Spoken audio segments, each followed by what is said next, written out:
I'm Tom Hallman, and I'm a book cover artist. I've always liked to build things. I've always liked to draw.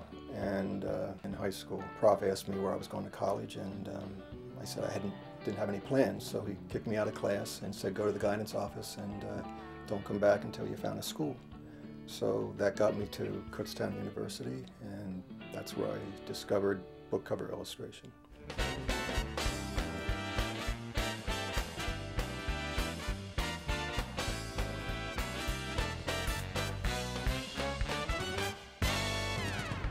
I try my best to bring my life experience into my work. It makes the art just that much more important to me. If I can bring my family, my friends into the work, it just gives it another dimension that makes it special. One piece that comes to mind is the Silence of the Lambs. What I did was you find a brother-in-law who happens to look like Hannibal Lecter. And you ask him to pose, and you ask him to shave his beard, and you just put him underneath the light, see where the light takes you, and get all the shadows, and he did a great job. Annie Freeman's Fabulous Traveling Funeral. This is, 4 friends across the country spreading the ashes of a recently departed friend. We ended up taking my family and going into the living room and setting up sofas and love seats into the same position as the back seat and front seat of this Cadillac convertible. It turned into quite a frolic, I guess you could say. The Cuban Death Lift. It's really a pulp book.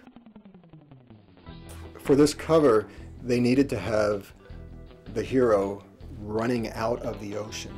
And we thought, oh, well, let's just go down to the Jersey Shore. We'll take a day trip. And while everybody was having their great time sunning themselves, my son was racing in and out of the beach. He was freezing by the time he got done with it, but it's a great memory for us. Homer Hickam wrote Colwood Way, and when I got the call for this, I was just so incredibly thrilled because it's small town America. And I just love the stories of small town America because that's where I came from. We needed to have a scene of West Virginia, and it needed to be in deep snow. It needed to be dead of winter.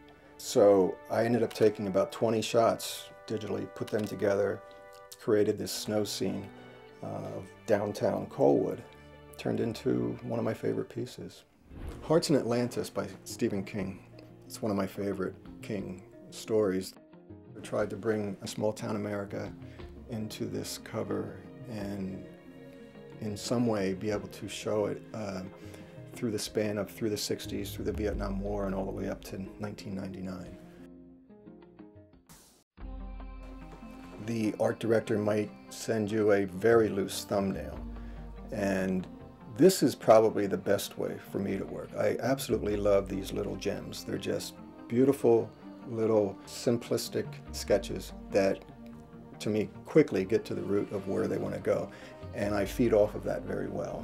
For the mayor of Lexington Avenue, the art director had a very strong design sense for this cover.